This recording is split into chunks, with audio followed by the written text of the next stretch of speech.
The taste of betrayal is bitter, like coffee gone cold in a forgotten cup. I stood there, frozen in our kitchen, staring at my phone screen as if somehow the images would change if I looked long enough. But they didn't. There was my husband of 15 years, Tyler Kendrick, pressing his lips against a woman who definitely wasn't me, in our downtown office. On the desk I had polished just hours earlier. My stomach twisted into knots as I watched their hands fumble with buttons and zippers. I turned off the phone, unable to watch anymore. The hidden camera had revealed exactly what I had feared but refused to believe. 2 months earlier, Tyler had started coming home later and later. At first, it was midnight, then 1 in the morning, and eventually, some nights he didn't come home at all. "I'm working late, Lauren. These clients don't operate on a 9-to-5 schedule," he would say, his tone suggesting I was being unreasonable for even asking. I believed him because I wanted to believe him. Tyler was a financial consultant who prided himself on being available to his wealthy clients whenever they needed him. And I was the dutiful wife who supported his career, who kept our home spotless, who waited up with dinner warming in the oven. "Lauren, I need you to clean the downtown office every Tuesday," he had announced one morning over breakfast, not even looking up from his phone. "I have important clients coming in, and I need the place to look perfect." It wasn't a request.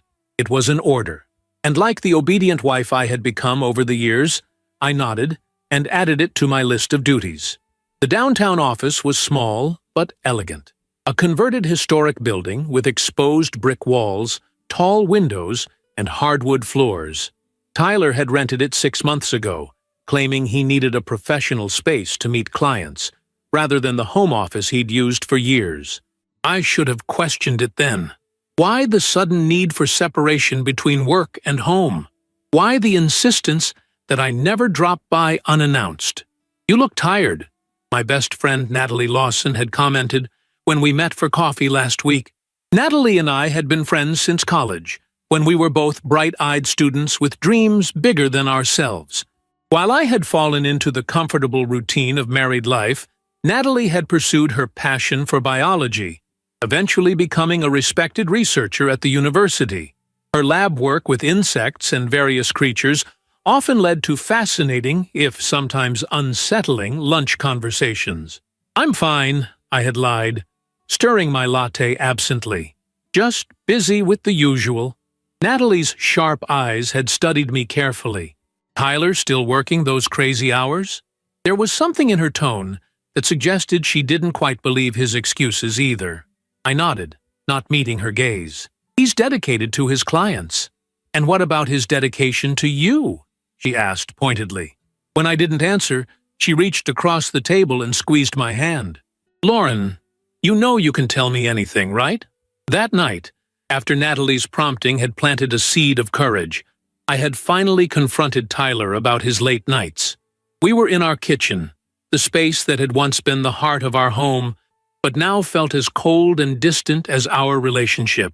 "I hardly see you anymore," I said, hating the pleading tone in my voice. "I feel like I'm living alone."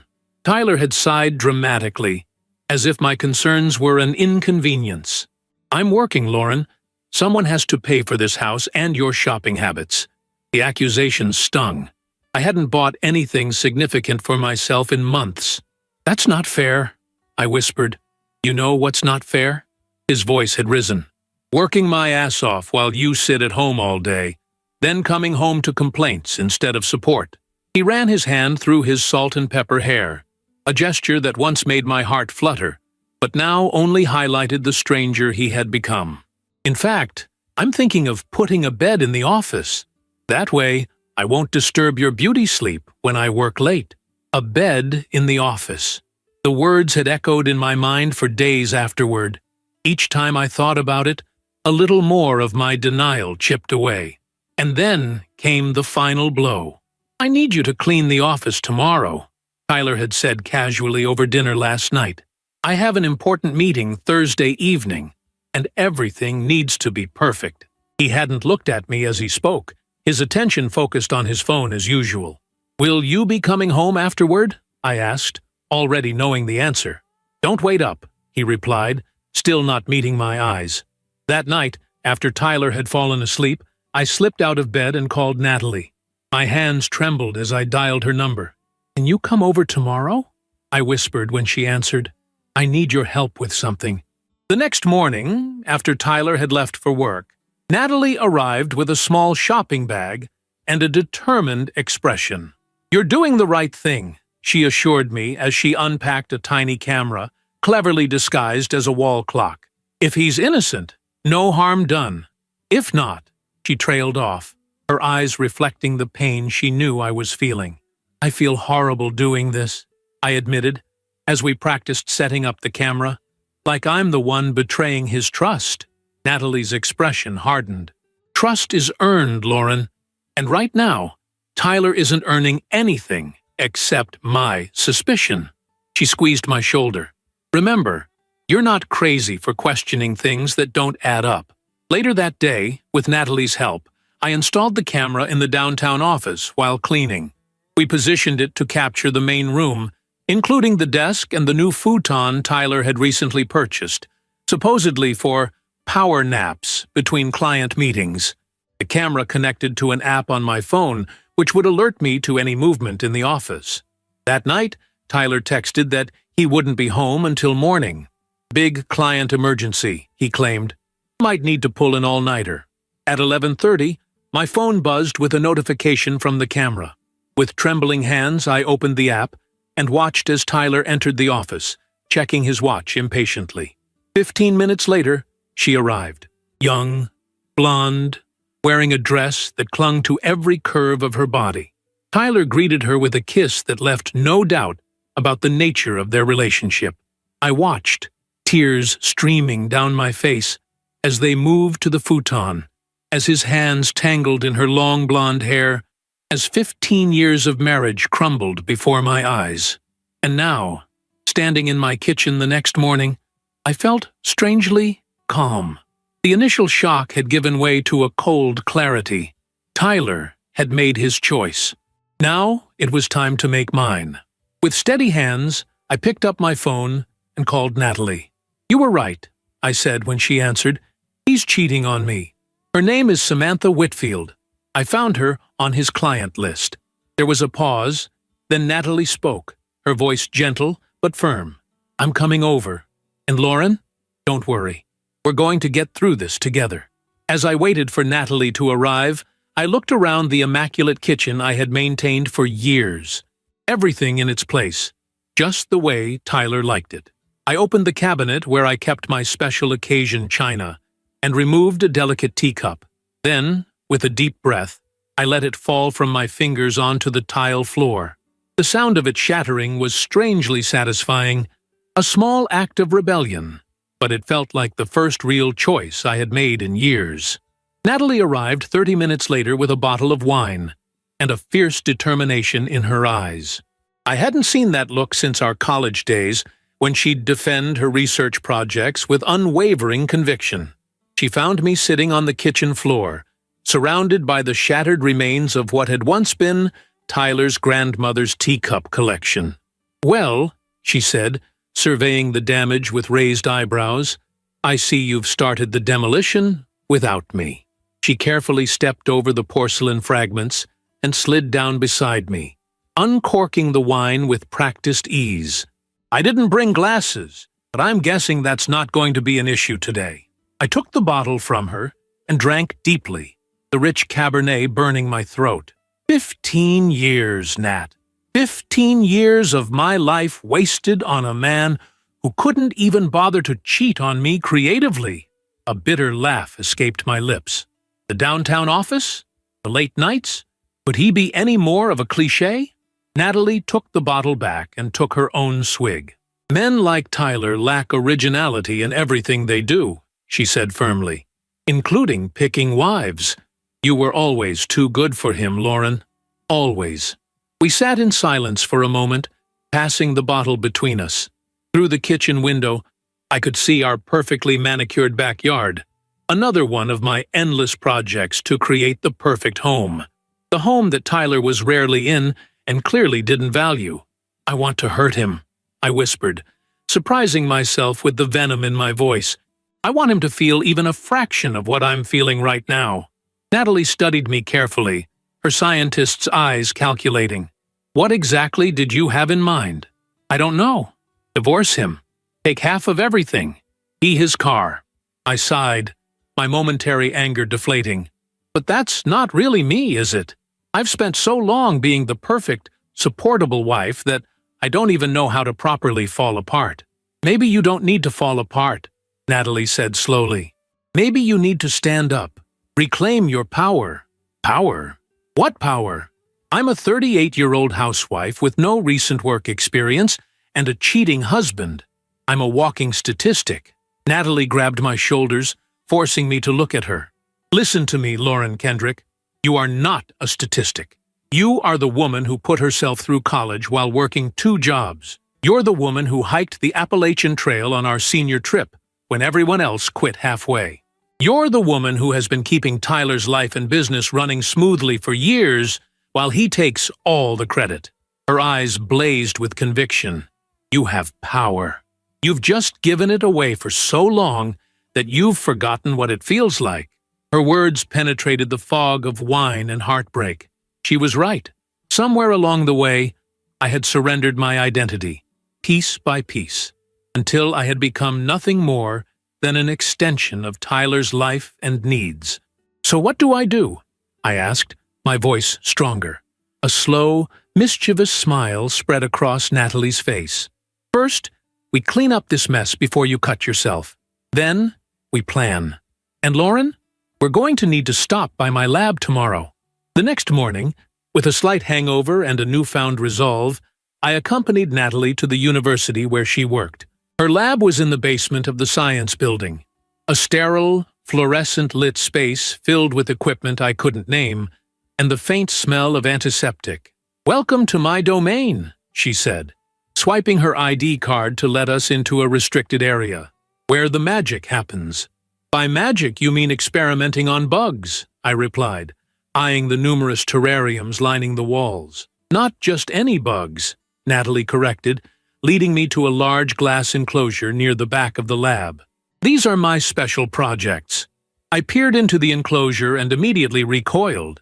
Inside were hundreds of cockroaches, their glossy brown bodies moving in a disturbing, synchronized wave.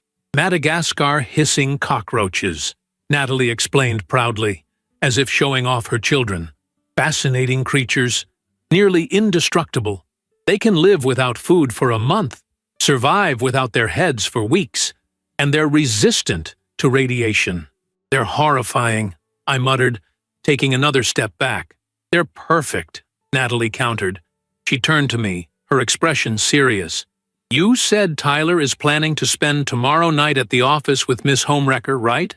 After you clean it today?" A cold realization dawned on me. "Natalie, no, we can't." "We absolutely can," she interrupted, already pulling on latex gloves. "And we will. Do you remember sophomore year, when Brad Thompson humiliated me at the spring formal by showing up with another date after promising to take me?" I nodded, recalling Natalie's tear-stained face as she'd watched Brad dance with a freshman while she stood alone in her carefully chosen dress. "Remember what happened to his dorm room?" she continued, a gleam in her eye. "The mysterious ant infestation," I said slowly, the memory returning. "His entire room was swarming with them. He had to move out for a week while they fumigated." Natalie winked. "Sometimes nature just needs a little direction." 2 hours later, we left the lab with a sealed container of 100 cockroaches and a small electronic timer device that Natalie had rigged to open the container remotely. "It's set to open at 3 in the morning, she explained as we drove to the downtown office, "when they're both deep asleep and completely vulnerable." I gripped the steering wheel tightly. "This is insane. We could get in trouble." "For what? Accidentally transporting research specimens? These roaches aren't even considered pests in this state. They're exotic pets." She patted the container on her lap. "Besides, they're sterile. They can't reproduce. This is just a one-time shock and awe campaign." At the office, I cleaned as usual, while Natalie strategically placed the container under the futon, hidden from view, but positioned for maximum impact when it opened. We worked quickly, aware that Tyler could arrive at any moment. "You need to act normal when he gets home tonight," Natalie instructed as we left. "Don't give him any reason to suspect something's up." That evening, when Tyler returned home to pack an overnight bag, I played my part perfectly. The dutiful wife, asking no questions, making his favorite dinner as if everything was fine, as if I hadn't watched him betray me on camera just the night before. "I appreciate you understanding, Lauren," he said, as he packed toiletries in his designer Doppy kit. "This client is worth millions to us. Sometimes sacrifices have to be made." I bit back the bitter retort that rose to my lips and instead offered a placid smile. "Of course, dear. Your career is important."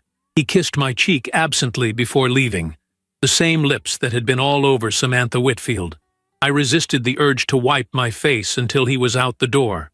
At 10 o'clock, Natalie arrived with popcorn and her laptop. "Time for the show," she announced, connecting to the hidden camera feed.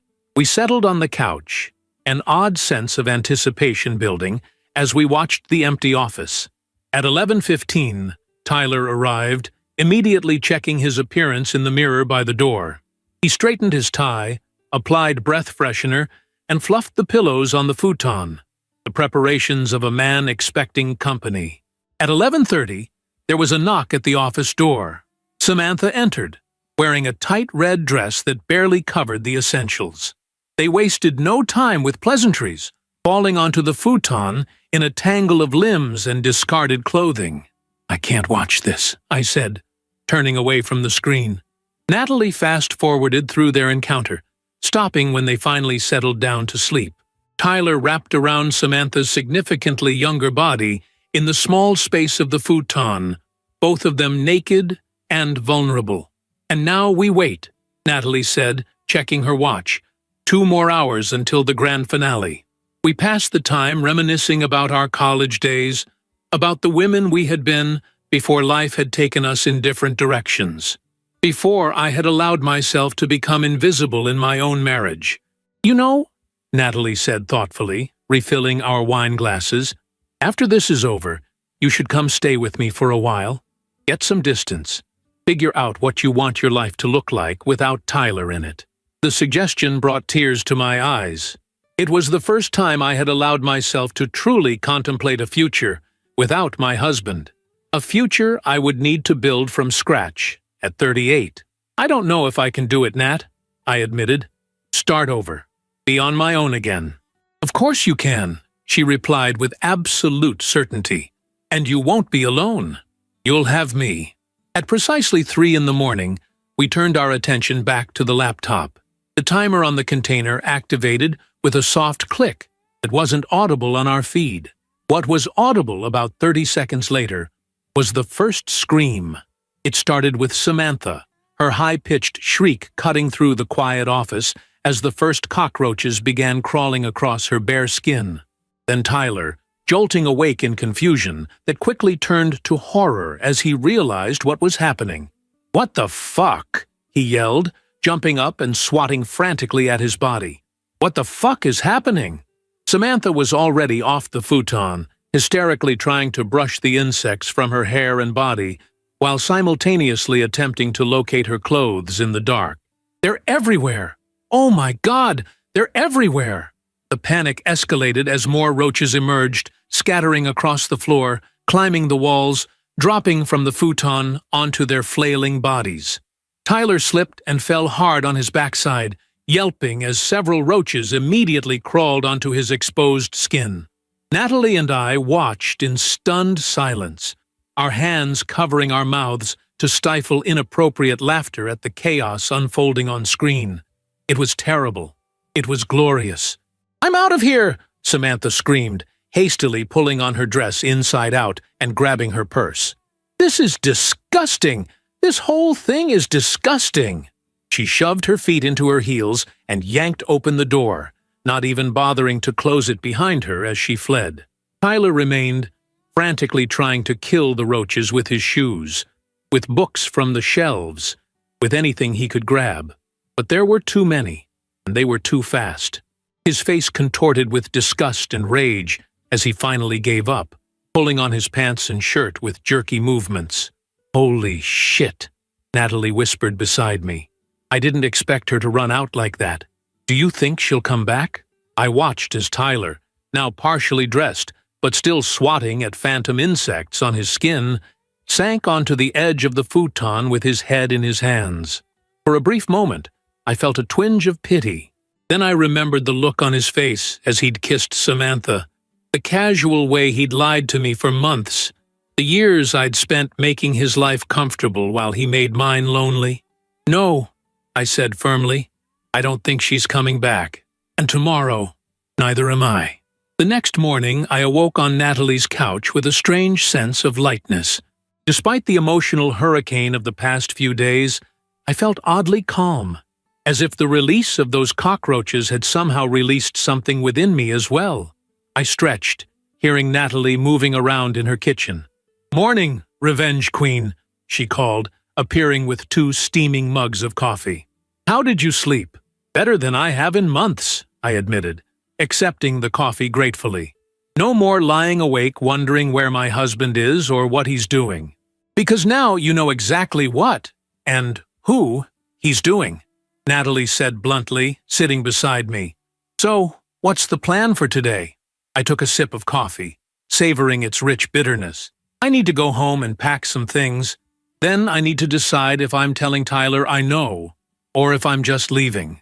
"You should definitely tell him," Natalie said firmly. "Not about the roaches, obviously, but about the affair. He doesn't get to slink away from this without facing you." My phone buzzed on the coffee table, Tyler's name flashing on the screen. I showed it to Natalie, who nodded encouragingly. Taking a deep breath, I answered. "Hello? Lauren?" Tyler's voice was frantic. "Where are you? I came home and you weren't here. You didn't leave a note or anything." The concern in his voice might have fooled me a few days ago. Now, it just sounded hollow. "I stayed at Natalie's last night, girls' night." The lie came easily, which was ironic considering the circumstances. Oh, his relief was palpable. "Well, something insane happened at the office. I had this late meeting that ran long, so I crashed on the futon, and in the middle of the night, the place was suddenly crawling with these giant cockroaches. It was like a horror movie." I caught Natalie's eye, and she pressed her lips together to keep from laughing. "That sounds terrible," I said, keeping my voice neutral. "Are you okay?" "Yeah, just freaked out. I'm going to have to call an exterminator. The whole place is contaminated now." He paused. "Can you come home?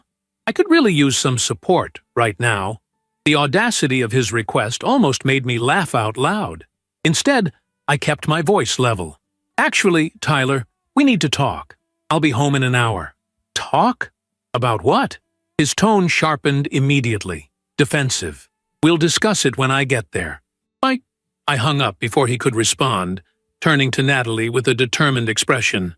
"I'm going to confront him." "That's my girl," she said, squeezing my shoulder.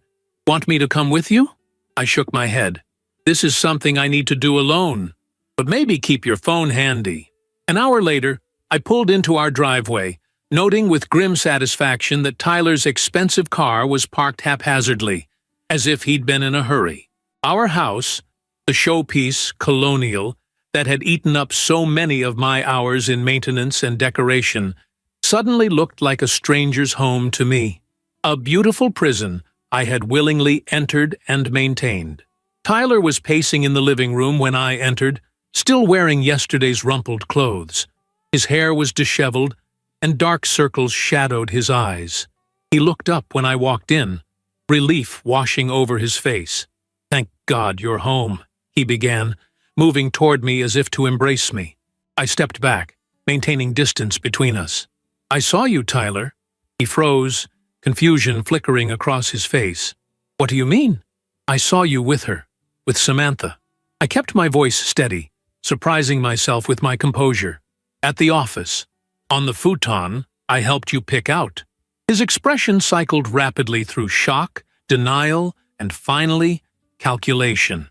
"Lauren, I don't know what you think you saw. Don't. I cut him off sharply. Don't you dare try to gaslight me. I installed a camera in the office. I have video of you two together. I know exactly what I saw. Tyler's face hardened. You spied on me? What the hell, Lauren? That's an invasion of privacy. I laughed then, a genuine laugh born of pure disbelief. An invasion of privacy? You've been sleeping with another woman in an office I clean every week, and you're concerned about privacy? It's not what you think. He tried again, switching tactics. Samantha and it's just physical. It doesn't mean anything. It doesn't change how I feel about you or our marriage. Each word was like a knife, twisting deeper.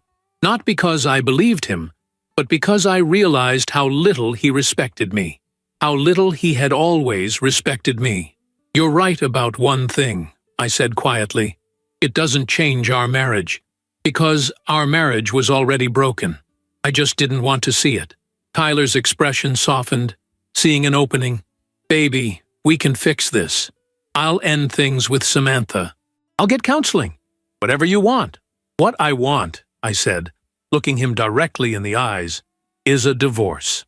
The word hung in the air between us, solid and irrevocable. Tyler's face flushed with anger. You don't mean that. You're upset, but you're not thinking clearly. Actually, I'm thinking clearly for the first time in years. I moved past him toward the stairs. I'm going to pack some things. I'll be staying with Natalie for a while. He followed me up to our bedroom, his voice rising in frustration. You can't just walk away from 15 years, Lauren. What about everything we've built together? What about this house? Our life? I pulled a suitcase from the closet and began methodically filling it with clothes. You walked away first, Tyler. You just didn't have the courage to tell me. This is Natalie's influence, isn't it? His tone turned nasty. She's always been jealous of our marriage. She's filling your head with feminist bullshit about independence. I paused, a sweater half folded in my hands.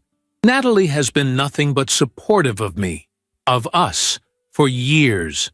Don't you dare try to blame her for your mistakes. She doesn't care about you, Lauren. Not like I do. She just wants to drag you down to her level. Bitter and alone. The comment stung, not because it was true, but because it revealed how little Tyler knew about my friendship with Natalie. How little he knew about me at all. Natalie is successful, respected in her field, and lives her life on her own terms, I replied calmly.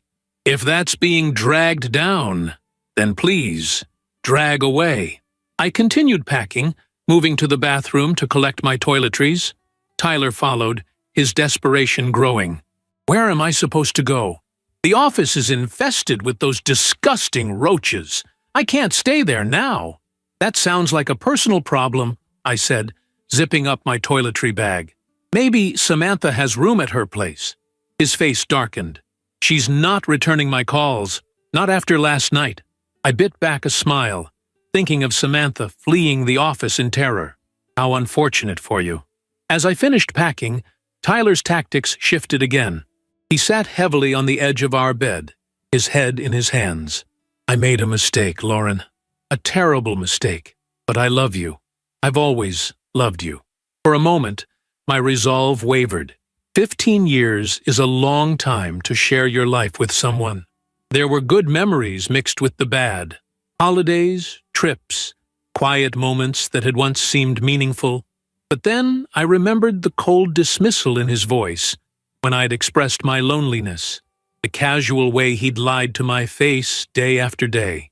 I'm sorry, Tyler, I said, closing my suitcase. But love without respect isn't love at all. It's just habit. I carried my suitcase downstairs, Tyler trailing behind me, his pleas growing more desperate. What am I supposed to do about the house? About bills? About everything?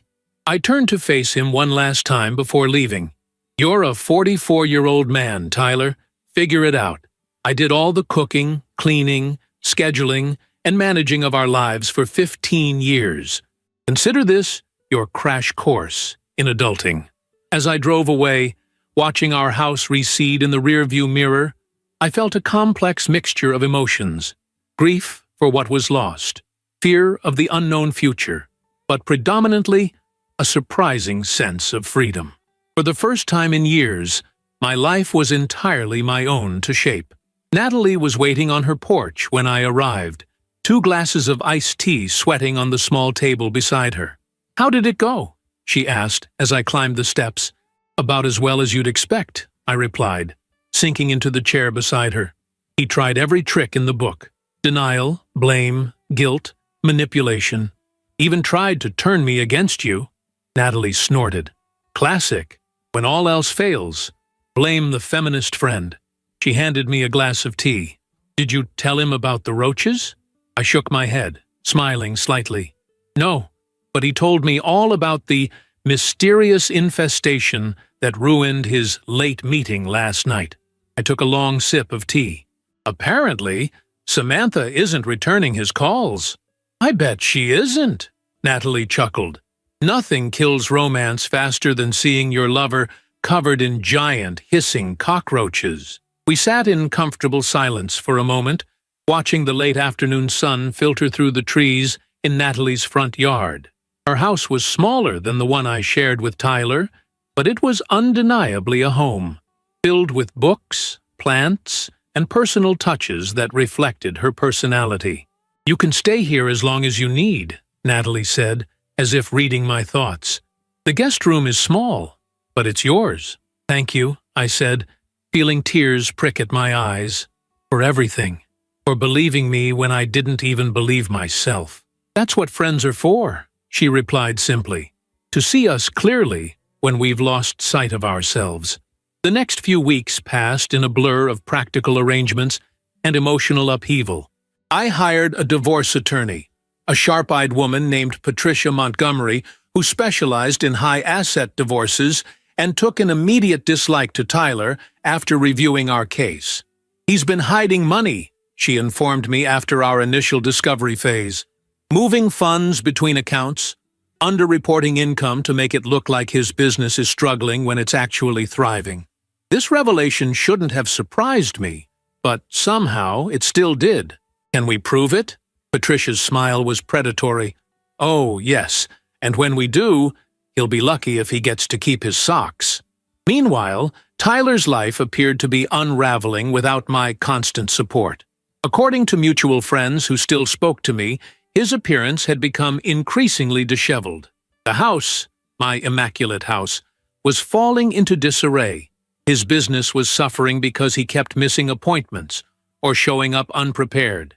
He called me constantly at first, his messages cycling between anger, pleading, and remorse. I deleted them all without responding. Then, one rainy Tuesday afternoon, about a month after I'd left, he showed up at Natalie's house. I was alone, Natalie having left for a conference that morning. The doorbell rang while I was making lunch, and I opened it without checking, assuming it was the package Natalie was expecting. Instead, Tyler stood on the porch, soaking wet from the rain, looking like a shadow of his former self. His clothes were wrinkled, his face unshaven, his eyes bloodshot. "Lauren," he said, his voice breaking. "Please, can we talk?" Against my better judgment, I let him in, leading him to the kitchen where I handed him a towel to dry off. "You look terrible," I observed, maintaining my distance. "I feel terrible," he admitted, running the towel over his wet hair. "Everything's falling apart without you. The house is a mess. My clients are complaining. I can't sleep. I can't eat." He looked up at me, his eyes desperate. "I need you, Lauren. I miss you so much." "You miss what I did for you," I corrected gently. "You miss the convenience of having someone manage your life, while you did whatever you wanted." "That's not true," he protested, but the conviction in his voice was weak. "Samantha's gone. She said she couldn't be with someone who couldn't even keep his office clean." He laughed bitterly. "Turns out she was just using me for my money and status. She's already seeing someone else, some tech executive with a penthouse downtown." I felt a strange lack of satisfaction at this news. "I'm sorry to hear that." "Are you?" he asked, searching my face. "Because this is your chance, Lauren. We can put this behind us. Start fresh." I've learned my lesson. I swear I'll never look at another woman again. For a brief moment, I considered it. The familiar is powerful, even when it's toxic.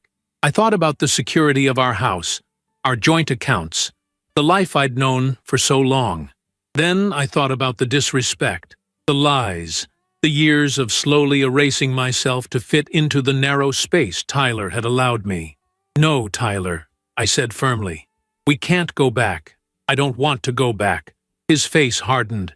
"It's her, isn't it? Natalie's convinced you that you're better off alone." "This isn't about Natalie. It's about me finally recognizing my own worth." I stood up, signaling that our conversation was over. "I hope you find happiness, Tyler. I really do. But it won't be with me." As I showed him to the door, he turned to me one last time, his expression calculating. "You know you can't make it on your own, right? You haven't worked in years. Your resume is a joke. In 6 months, you'll be begging to come back." The words were meant to wound, to plant seeds of doubt. A month ago, they might have succeeded, but now, they only reinforced my decision. "Goodbye, Tyler," I said, closing the door firmly in his face. That evening, when Natalie returned from her conference, I told her about Tyler's visit. "Are you okay?" she asked, concern etched on her face. "Actually, I am," I replied, surprised to find it was true. "But he did say something that's been bothering me. He said I couldn't make it on my own, that my resume is a joke." Natalie frowned. "That's just Tyler trying to undermine your confidence." "I know, but he's not entirely wrong. What am I qualified to do after 15 years as a housewife? Who's going to hire me?" Natalie was quiet for a moment, thinking. Then she brightened. "You know, my cousin Sophie runs that little bakery downtown. She mentioned they're looking for help. It's not glamorous work, but it's a start. And you're an amazing baker." I considered this. It was true that baking had always been my stress relief during my marriage, the one creative outlet I'd maintained. Tyler had enjoyed the results, but dismissed the activity as a cute hobby. "I could do that," I said slowly, "at least until I figure out something more permanent." "Exactly," Natalie encouraged. "One step at a time. That's how you build a new life." That night, lying in Natalie's guest bed, I allowed myself to imagine a future entirely of my own making. It was terrifying, yes, but also exhilarating. Like standing at the edge of a precipice, afraid to jump, but knowing that flight awaited on the other side. The next morning, I woke up with a sense of purpose I hadn't felt in years. After a quick breakfast, I dressed carefully in one of the few professional outfits I'd packed. A simple navy dress that I hoped conveyed competence and reliability. Natalie had already left for work, but she'd texted me Sophie's number and a good luck message. I called Sophie immediately, my heart pounding as I explained who I was and that Natalie had suggested I reach out about the bakery position. "Oh, yes, Natalie mentioned you might call," Sophie said warmly. "Can you come in today for a chat? Say around 10? 2 hours later, I was standing in Sweet Endeavors, Sophie's charming downtown bakery. The space was small but inviting, with pale blue walls, white shelves laden with fresh pastries, and the intoxicating scent of vanilla and cinnamon hanging in the air. Sophie herself was a younger version of Natalie, the same intelligent eyes and quick smile, but with a gentler energy. "So, Natalie tells me you're a fantastic baker," Sophie said, as she showed me around the kitchen. "I enjoy it," I replied modestly. "It's been more of a hobby than anything professional." Sophie nodded thoughtfully. "Well, hobby or not, I need someone who can follow recipes precisely and handle the morning baking shift. It starts at 4:30 a.m., which isn't for everyone. I'm an early riser," I assured her, though the thought of a 4:30 a.m. start time was admittedly daunting. "And I'm a quick learner. Tell you what," Sophie proposed, "let's do a trial run tomorrow morning. Come in at 4:30, and we'll see how you do with our basic morning pastries. If it works out, the job is yours." I left the bakery with a mixture of excitement and terror. A real job, my first in 15 years. The practical part of my brain immediately began calculating the logistics. I'd need to be in bed by 8 tonight to get enough sleep. I'd need an alarm, proper shoes for standing all day. My phone buzzed with a text from Tyler. The exterminator came today, said it was the worst infestation he'd ever seen. Cost me $2,000.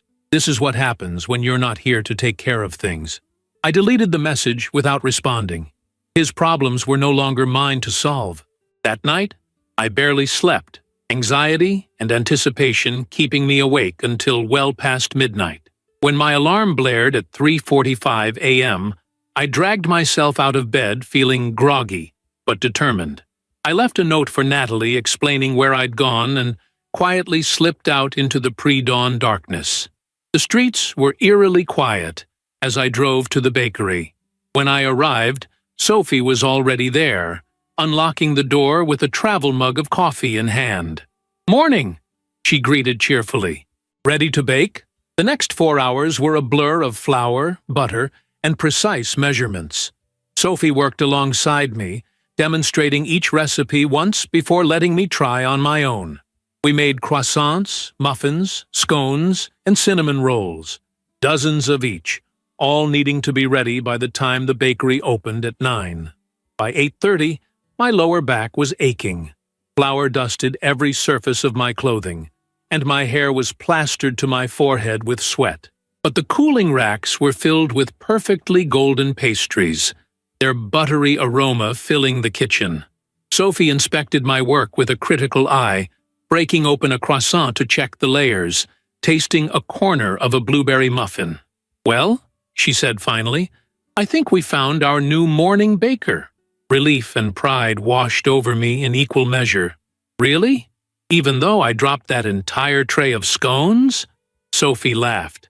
"Everyone drops a tray now and then. What matters is that you didn't panic, and you immediately started making more. That's the kind of resilience we need here." We discussed salary, modest but fair, hours, brutal but consistent, and benefits. None yet, but possible in the future. By the time I left at noon, I was officially employed for the first time since before my marriage. I texted Natalie the good news from my car, too excited to wait until I got home. "I got the job, starting tomorrow." Her reply came immediately. "Yes, celebration dinner tonight. My treat." As I drove back to Natalie's house, I passed the turnoff that would have taken me to my old neighborhood, to the colonial with the manicured lawn and Tyler's luxury car in the driveway. For a brief moment, I wondered what he was doing, whether the house was truly falling into disarray without me. Then I deliberately turned my thoughts away. That life was behind me now. The first few weeks at the bakery were physically punishing. My body, accustomed to the relatively gentle tasks of housekeeping, rebelled against the hours of standing, the heavy lifting of flour bags, the repetitive motions of kneading and rolling. Each night, I collapsed into bed with muscles screaming, only to drag myself up again before dawn the next day. But there was something deeply satisfying about the work. The quiet meditation of the early morning kitchen, the precise dance of timing each batch, the pride of seeing customers lined up for pastries I had made with my own hands. For the first time in years, I was creating something that was entirely my own. Sophie proved to be a patient mentor, teaching me new recipes each week and gradually giving me more responsibility. By the end of the first month, I was handling the morning baking shift entirely on my own, allowing Sophie to focus on custom orders and the business side of things. "You're a natural," she told me one afternoon as we cleaned up the kitchen. "Are you sure you haven't done this professionally before?" I shook my head, smiling. "Just years of stress baking while my marriage fell apart." Sophie laughed, then grew serious. "Natalie told me a little about what happened. I'm sorry you went through that." "Thanks," I said, scrubbing a particularly stubborn bit of caramelized sugar from a baking sheet. "It was awful, but honestly, I'm happier now than I've been in years." And it was true.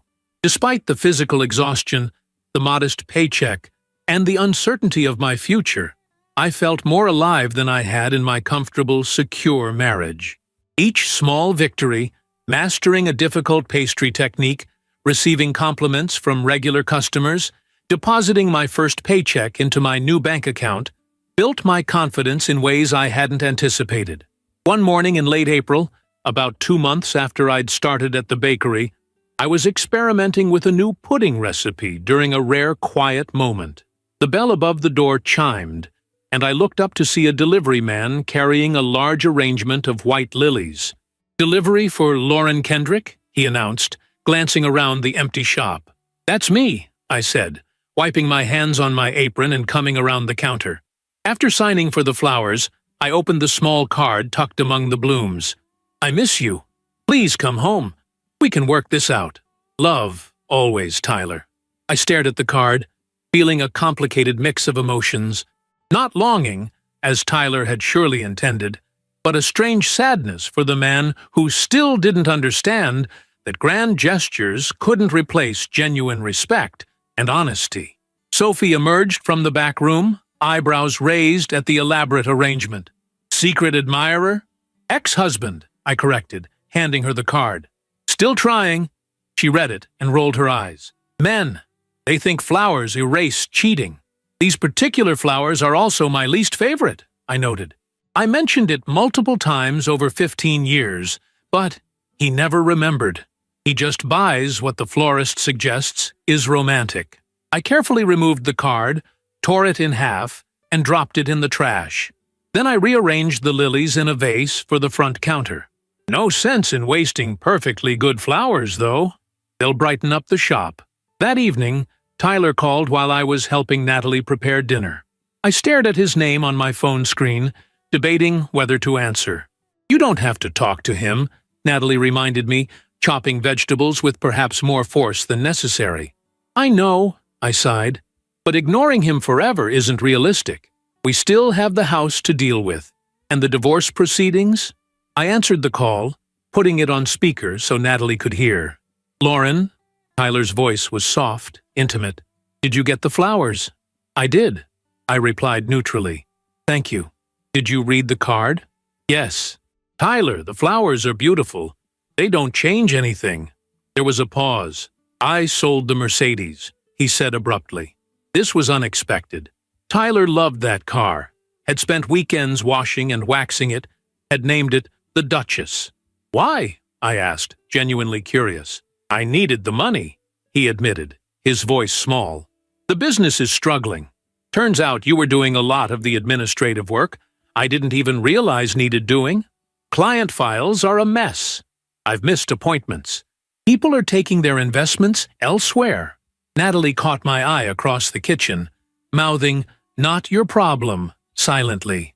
"I'm sorry to hear that," I said carefully, "but you're resourceful. I'm sure you'll figure it out." "That's just it, Lauren. I'm not figuring it out.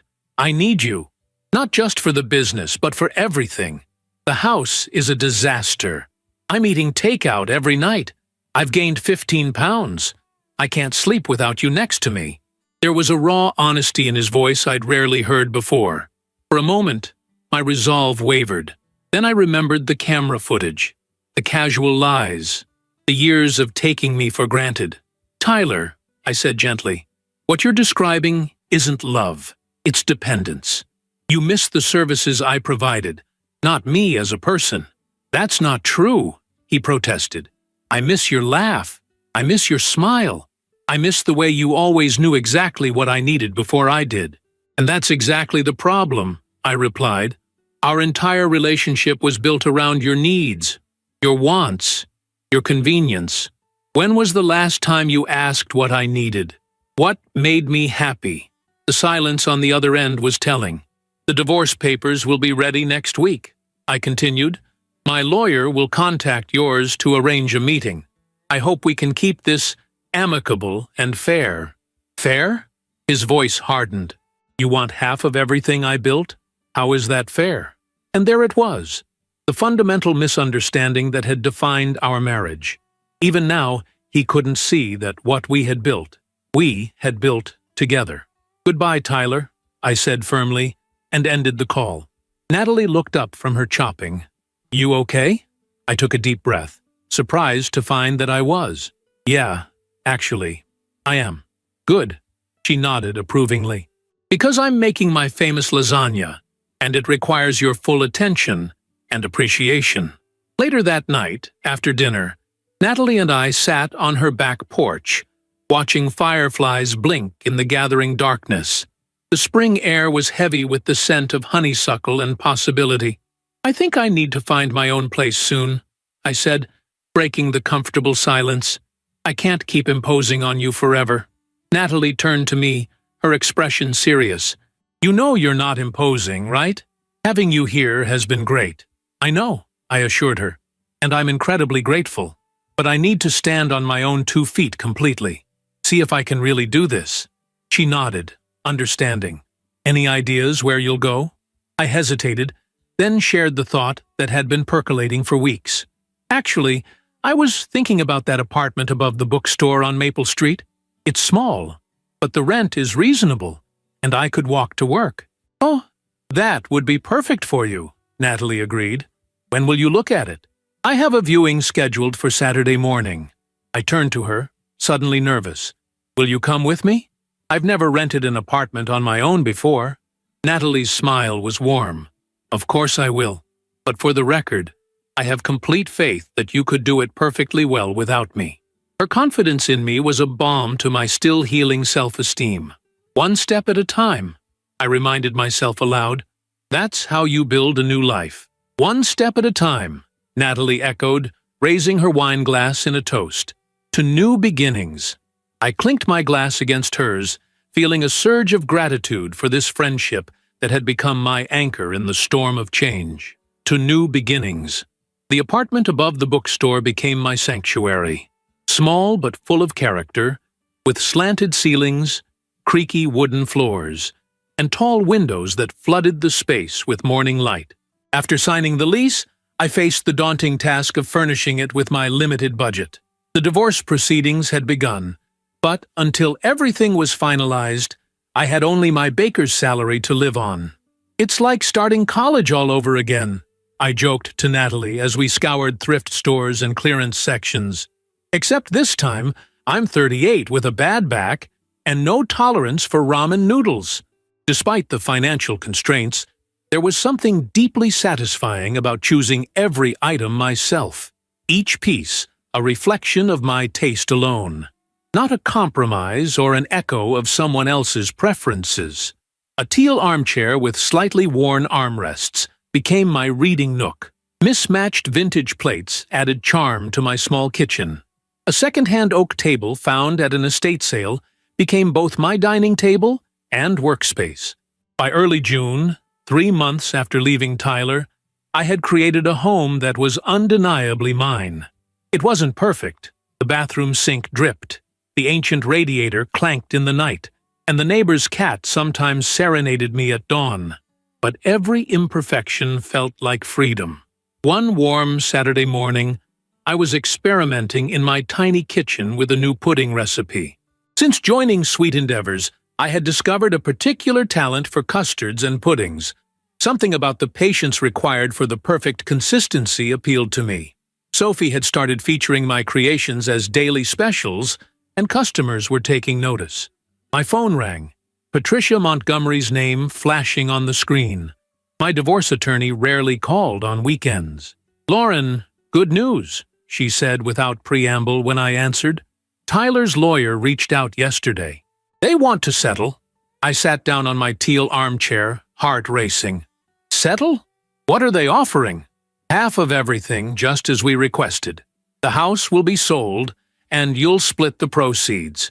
You'll get 50% of all investments and retirement accounts. And here's the kicker.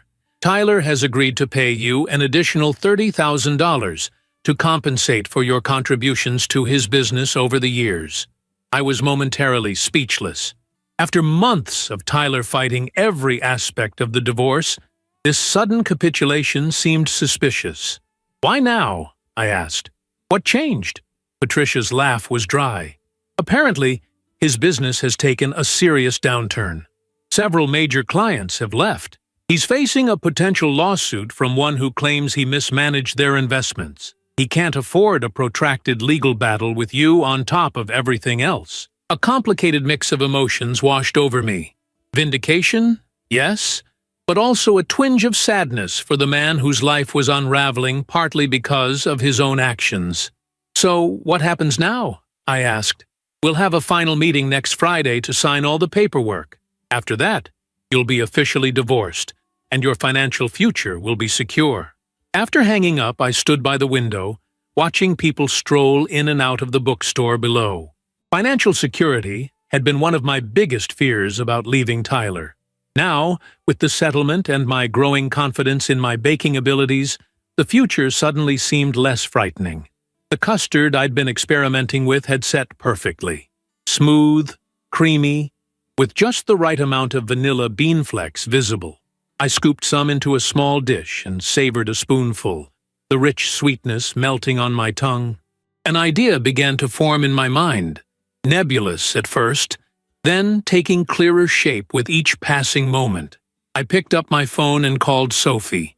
"Hey, it's Lauren. Do you have a few minutes to talk? I've had an idea I'd like to run by you." The following Friday, I sat across from Tyler in Patricia's office, signing the final divorce papers. It was the first time I'd seen him in person since his desperate visit to Natalie's house months ago. He looked thinner, the lines around his eyes deeper, his once immaculate appearance now merely passable. As we worked through the stack of documents, Tyler spoke little, his signature becoming increasingly ragged as we progressed. Finally, we reached the last page. "So that's it?" he asked, looking up after signing his name for what seemed like the 100th time. 15 years undone with the stroke of a pen? I met his gaze steadily. "The marriage is over, Tyler, but the 15 years happened. They're part of both our stories now." His eyes softened slightly. "I really did love you, Lauren. In my way." "I know," I said gently, "but your way wasn't enough for me. And honestly, I don't think it was enough for you either." He glanced away, a muscle working in his jaw. "What will you do now?" he asked after a moment. "I'm partnering with Sophie at Sweet Endeavors," I replied, unable to keep the excitement from my voice. "We're expanding the business to include a dessert line featuring my puddings and custards. Sweet Endings, we're calling it." Something flickered across Tyler's face. Surprise, perhaps, or disbelief. "You're becoming a business owner? Just like that?" "Not just like that," I corrected him. "I'm investing my settlement money, starting small and growing gradually. Sophie's been mentoring me on the business side of things." He nodded slowly. "Well, good luck with that." "Thank you," I said, meaning it. Despite everything, I didn't wish him ill. "Good luck to you too, Tyler."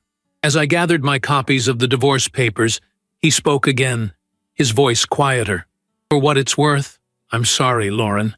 Not just for Samantha, but for everything, for not seeing you." I paused, hand on the doorknob, and looked back at the man I had once built my life around. "I hope you find what you're looking for, Tyler. And I hope that next time, you remember to look for her, too." Outside, the June sunshine was blinding after the dim conference room. I stood on the sidewalk for a moment, feeling the weight of 15 years lifting from my shoulders with each breath. My phone buzzed with a text from Natalie. "All done? Divorce celebration lunch awaits at Lucia's." I smiled and texted back. "On my way. Order champagne."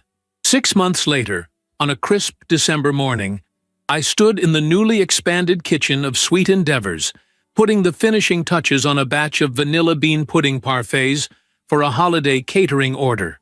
The Sweet Endings line had taken off beyond our expectations, with local restaurants now featuring our desserts and special orders flooding in for the holiday season.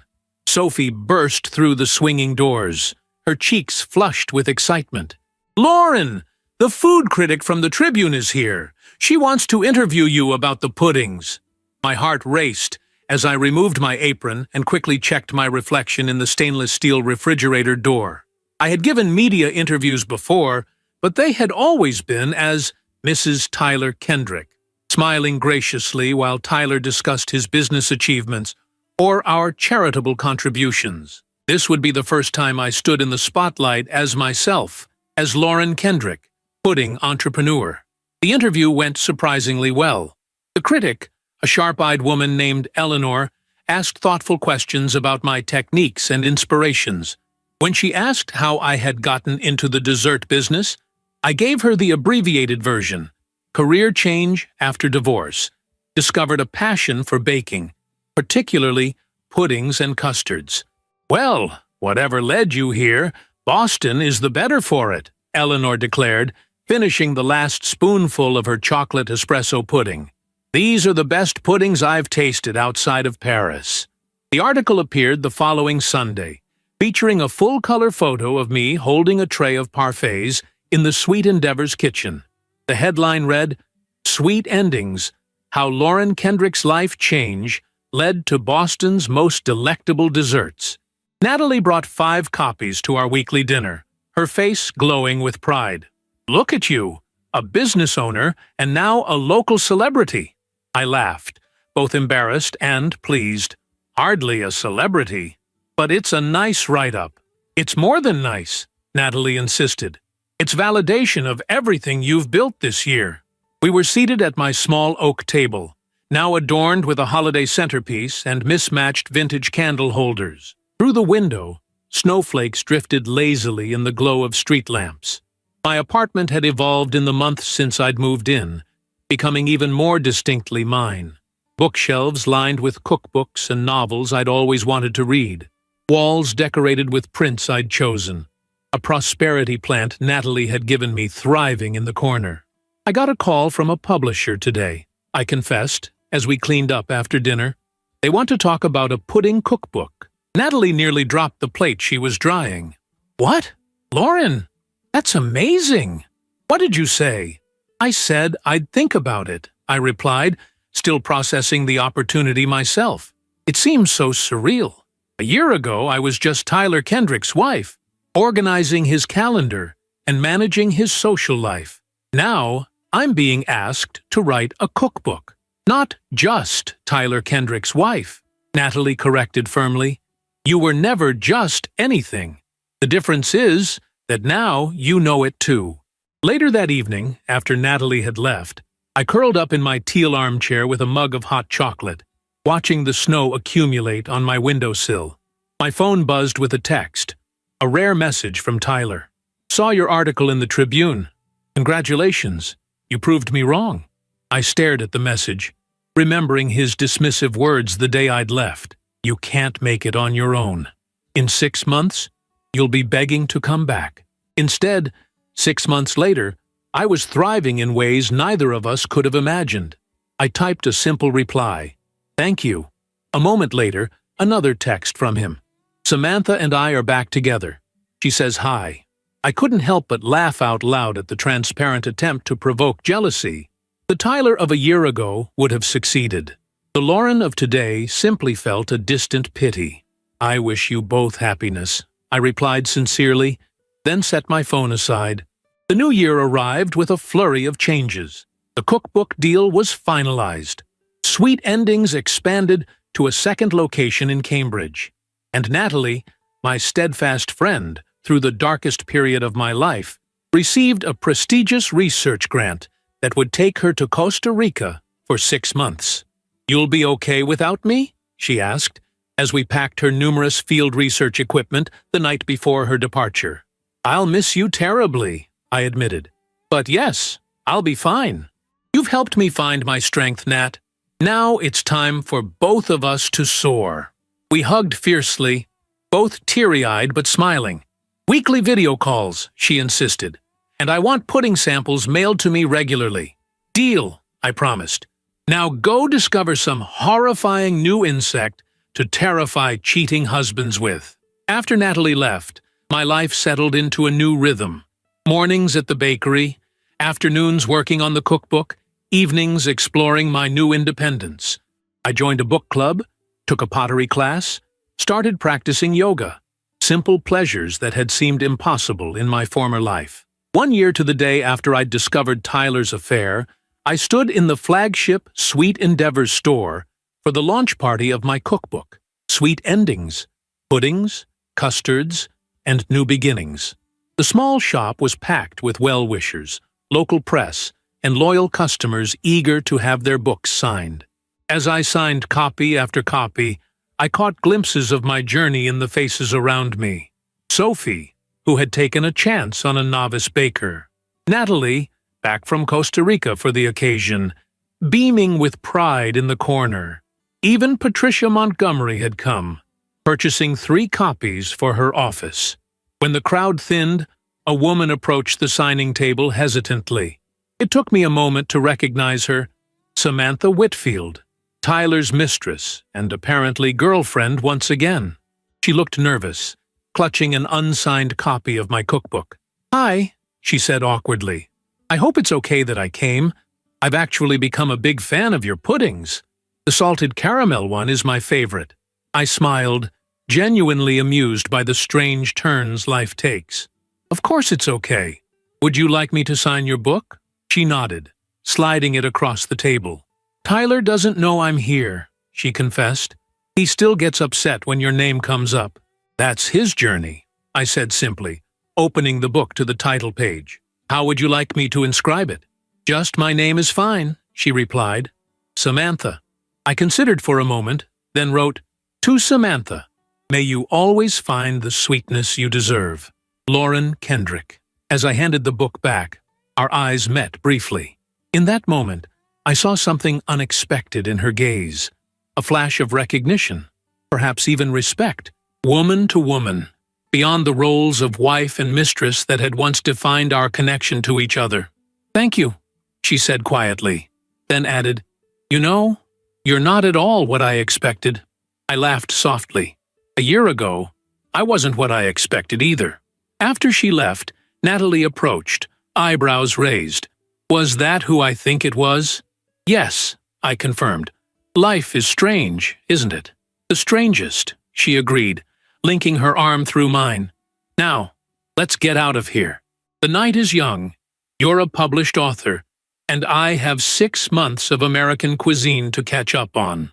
Later that night, we sat on the roof deck of my building, wrapped in blankets against the winter chill, sharing a bottle of champagne and watching the city lights shimmer below us. In the distance, I could just make out the roof line of the house I had once shared with Tyler, the house that had recently sold, finalizing the last tangible connection between us. "Any regrets?" Natalie asked, refilling our glasses. I considered the question seriously. The past year had been the hardest of my life in many ways, filled with fear, uncertainty, and profound grief for the future I had once imagined. But it had also been transformative in ways I never could have anticipated. "Just one," I replied finally. "I wish I had found my courage sooner. But then again, maybe I found it exactly when I needed to." Natalie raised her glass.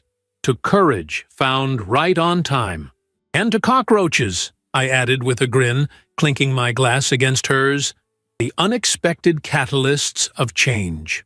We laughed together under the stars, the sound carrying on the winter air, the laughter of a woman who had lost everything and, in doing so, had finally found herself. If you enjoyed the story, leave a like and subscribe to the channel. And drop a comment below. What city are you watching from? And if your heart tells you to, feel free to leave me a tip on Buy Me a Coffee. Just check the first pinned comment. Thanks for keeping me company and for the coffee, and I'll see you in the next story.